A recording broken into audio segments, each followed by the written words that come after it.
Só Deus sabe como eu sofri. Foi mais ou menos por acaso, foi mais ou menos como se fosse um acidente que aconteceu. Que o meu líder, e olha, eu era solteiro, mas eu estava pastoreando a igreja lá em Santarém, e ela tinha chegado a 200 pessoas, comecei quase do zero, estava com 200 pessoas, e o meu líder estava me elogiando, o pastor Lucas. Parabéns, Eibe, mas a igreja está crescendo, parabéns. Eu falei, mas era para estar bem maior, rapaz, se não fosse por alguns problemas na minha própria vida. Ele falou assim, que problemas? Eu falei, não, deixa para lá, isso aqui é entre eu e Deus. Graças a Deus que ele não deixou para lá, ele cavou mais fundo. Ele falou, não, que problema, Eibe? E eu estava tão desesperado, querendo ajuda, que eu acabei me abrindo com ele. Ele não me condenou, não me massacrou, e ele orou comigo. Eu senti que eu comecei a andar em vitória. Eu estava tão feliz. Só que sorrateiramente os pecados foram voltando. Aí eu ficava com vergonha. Rapaz, eu sei que eu devia falar para o Lucas, meu líder, mas eu vou vencer, eu vou andar em vitória. E depois que eu estiver andando em vitória muito tempo, aí um dia eu vou falar para ele. Só que eu não conseguia andar muito tempo em vitória. Às vezes passava 1 mês, 2 meses, e eu caía em pecado de novo. Ódio de pornografia, masturbação. Dizem que 99% dos rapazes têm problema de masturbação, e o outro 1% é mentiroso.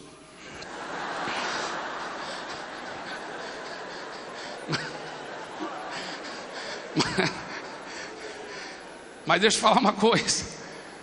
Deixa eu falar uma coisa. Só Deus que sabe como eu sofri. Aí um belo dia o Lucas chegava e falava assim, Eibe, como você está? Eu pensava, bem, eu já pedi perdão a Deus, o sangue de Jesus me purificou todo o pecado, estou bem. Aí ele falava, e naquelas áreas, você está andando em vitória? Pensei, bem, pelo menos nos últimos 10 minutos está andando em vitória, né? Eu falava assim, sim, ultimamente eu estou andando em vitória ultimamente. Aí ele era mais específico, ele falava assim, desde aquela nossa última conversa, você está andando em vitória? Eu não podia mentir, o diabo é o pai da mentira. Eu falava, não, Lucas, não estou andando em vitória. Aí ele me amava, orava comigo, eu começava a andar em vitória de novo. Aí sorrateiramente, Jesus, os pecados foram voltando. Por isso que eu sei que às vezes a pessoa vai para o encontro, para o impacto, só que se ela não for acompanhado depois com o discipulado, o que acontece? Os pecados podem voltar, não é verdade? Então, o que acontece? Um dia, desculpa a expressão forte, mas eu criei vergonha na cara, e quando ele fez uma pergunta específica que eu falei, não, eu tenho tido problema, eu falei para ele, Lucas, a partir de hoje, eu quero te dar minha palavra, que você nunca tem que me perguntar. Se eu tiver problema em qualquer uma dessas áreas, em 24 horas ou menos, eu que vou te procurar. Eu estou lhe prometendo. Foi o começo da vitória, porque agora eu estava, sem saber, me relacionando cada vez mais como um discípulo, com um discipulador, com prestação de conta, uma vida de transparência. Olha só, você sabia que, eu quero até abrir um parênteses aqui e dizer o seguinte, eu realmente saí do ministério uma época para passar um processo de restauração profundo, e aí aprendi a ser super transparente com meu líder, continuei sendo acompanhado por ele, por meu discipulador. Eu fui restaurado ao ministério ainda como solteiro, e ainda como solteiro, andando em vitória em todas essas áreas, por vários anos até casar, e de casar até agora, ainda andando em vitória pela misericórdia e pela graça de Deus. Mas até hoje, eu continuo sendo transparente, porque eu aprendi o segredo, eu aprendi confessar até as tentações.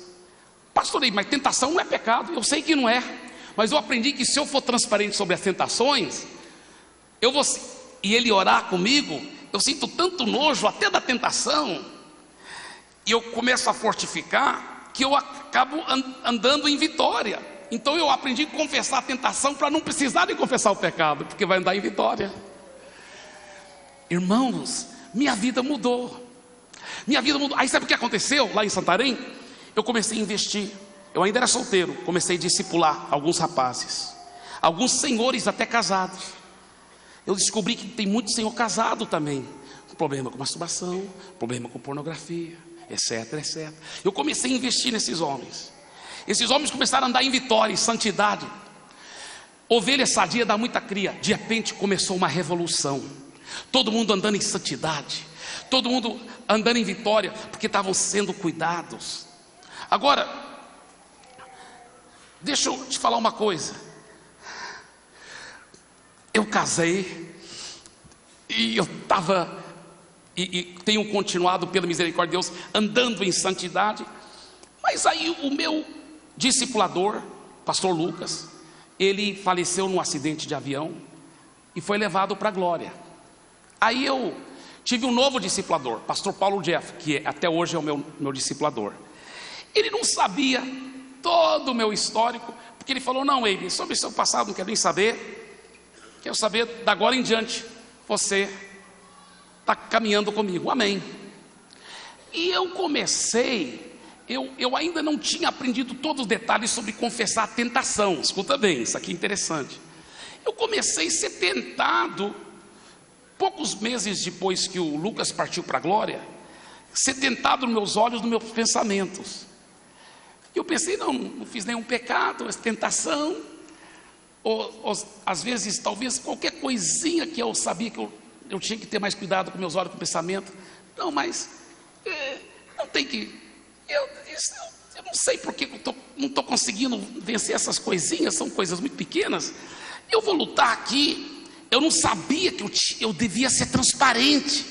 Eu ainda não tinha entendido 100% a importância de ser transparente com as coisas pequenas. Então eu comecei a lutar sozinho por muitos dias, e clamando a Deus. E eu falei: Deus, o que está acontecendo no mundo espiritual? Porque desde solteiro eu estou andando em tanta santidade e vitória, e eu não quero nunca mais cair naquela lama. Deus, me ajuda, me revela o que está acontecendo. E irmãos, não é tão comum eu ter visão tão forte, mas eu tive uma visão muito forte. Deus me deu uma visão. Nessa visão, eu estava aqui e tinha um guarda-chuva por cima de mim. E veja bem, é muito lindo. Deus falou assim para mim na visão. Ele falou: está vendo? Isso é como você estava debaixo do pastor Lucas. Você estava sendo bem transparente, falando tudo, e aquela convivência gostosa, e o discipulado, e você estava andando em vitória, protegido, porque a Bíblia fala que o principado e potestades do ar, que é o diabo, anda procurando alguém para devorar, e ele joga setas inflamadas do maligno, setas como se fosse guarda-chuva. Se você tiver um guarda-chuva bem forte, te protege das setas inflamadas do maligno. E Deus falou: está vendo? Você estava bem protegido. Aí Deus falou assim para mim. Aí Ele mostrou outro quadro na minha visão. Nesse outro quadro eu vi aquele guarda-chuva indo para o céu. E Deus falou para mim: o problema, porque eu estava clamando a Deus: Deus, qual é o problema? Deus falou: o problema é que você não está debaixo de guarda-chuva. Aí eu tive a audácia de discutir com Deus. Eu falei: negativo, Senhor. No meu sonho, né, na minha visão, eu falei: negativo, eu estou sim debaixo de guarda-chuva. O senhor sabe muito bem que eu tenho um novo líder, pastor Paulo Jeff, e o senhor sabe que eu me submeto completamente a ele, eu gosto dele. Aí ele me mostrou um outro quadro. Nesse outro quadro tinha um guarda-chuva, só que eu não estava embaixo do guarda-chuva. Ele falou assim para mim, ele falou: é verdade, você tem um outro guarda-chuva, só que você não está embaixo daquele outro guarda-chuva. Eu falei: Mais uma vez eu discuti com ele. Negativo, Senhor. Eu estou embaixo sim do pastor Paulo Jeff. Eu me submeto 100%. O Senhor sabe que eu estou tão feliz com minha nova liderança. Eu me submeto 100%. Ele falou: não basta submeter. Você tem que ser transparente com ele. Você tem que viver uma vida de transparência com ele. Quando eu falei: Deus, obrigado por essa revelação, eu comecei a entender algumas coisas, irmãos, que eu quero compartilhar. Olha só, você sabia que a Bíblia fala que para ser perdoado dos seus pecados, você confessa seu pecado só para Deus. Você não confessa para um padre, nem para um pastor, nem para discipulador. Para ser perdoado, você confessa só para Deus. 1 João 1,9. Mas para ser curado, você sabia que nenhum lugar na Bíblia fala que para ser curado você confessa para Deus? Para ser curado, a Bíblia fala: confessai os vossos pecados uns aos outros e orai uns pelos outros para serdes curados. E o contexto lá de Tiago capítulo 5 é chamando os presbíteros, ou seja, alguém que preside espiritualmente sobre a sua vida, alguém que te dá cobertura, alguém que tem liderança sobre você. E ele fala de uma prestação de conta. Eu creio que aquele confessar o pecado não é só confessar uma vez, é um verbo contínuo, onde você continua sendo transparente. E olha, tem mais. Eu procurei aquela palavra no grego lá, que fala assim: confessai os vossos pecados uns aos outros e orai uns pelos outros para serdes curados. Aquela palavra curados, ela pode ser traduzida do grego liberto do pecado. É muito forte isso. Então, o que ele está dizendo? Você está doente fisicamente, doente emocionalmente, doente espiritualmente. Então chama alguém que te dá cobertura. Seja transparente. Tenha uma prestação de conta. E aí eu fui entender melhor o que a Bíblia diz. Lá em 1 Samuel, primeiro livro de Samuel 15, versículo 23, capítulo 15, versículo 23, onde fala: porque a rebelião é como o pecado de feitiçaria, e a obstinação é como a idolatria e culto a ídolos do lar. Por que a rebelião é como o pecado de feitiçaria? Nós pensamos que rebelião é fazer um motim para derrubar o líder. Não, rebelião não é só fazer um motim para derrubar o líder. Rebelião é qualquer resistência à autoridade. Rebelião é qualquer pessoa que não se coloca 100% debaixo da cobertura. E ele fala que a rebelião é como o pecado de feitiçaria. Eu lhe pergunto: qual é o pecado do feiticeiro? O macumbeiro, o que ele faz? Eles ficam lá no terreiro de macumba, né? Uga, buga, batendo no tambor, né? Uga, buga. Para fazer o quê? Para atrair demônios, não é mesmo? Aí quando atrai o demônio, fala assim: olha, o santo baixou. E a pessoa fica endemoniada lá. Então qual é o pecado do feiticeiro? Atrair demônios sobre si e sobre os outros. Por que ele fala que quando eu não estou debaixo de guarda-chuva, eu estou atraindo demônios? Porque a Bíblia fala que o diabo anda ao redor procurando alguém para devorar. Ele fez assim: demônios. Um demônio fala para o outro: olha, alguém sem guarda-chuva. Você está lá fora do guarda-chuva, é como se você estivesse falando: nhé, pode me pegar. Você está atraindo demônios, igual um macumbeiro atrai demônios. Por isso que ele fala que a rebelião é como o pecado de feitiçaria. Agora, quando Deus me revelou isso, eu fui correndo para o pastor Paulo Jeff. Falei: eu preciso falar com você. Lembre-se, eu estava andando em santidade, estava andando em vitória, mas algumas áreas pequenas, meus olhos, meus pensamentos, eu estava tendo lutas. Mas eu sabia que se eu não vencesse nessas coisas pequenas, eu podia cair nas coisas graves lá na frente. Eu não queria isso. Então quando Deus me deu essa visão, eu fui correndo para o meu líder. Falei: eu tenho que falar com você. Ele falou: tudo bem. Nós separamos um lugar e eu comecei a falar das tentações nos meus olhos e falar detalhes para ele. Aí sabe o que aconteceu?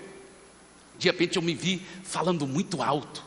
Eu pensei: meu Deus, pessoas podem ouvir meus pecados. Aí eu pensei: talvez até podem ouvir. Mas sabe uma coisa? Se elas ouvirem, em certo sentido, não estou nem aí. Porque vai ser daqui para trás. Porque daqui para frente vão andar em vitória. Amém? Aleluia.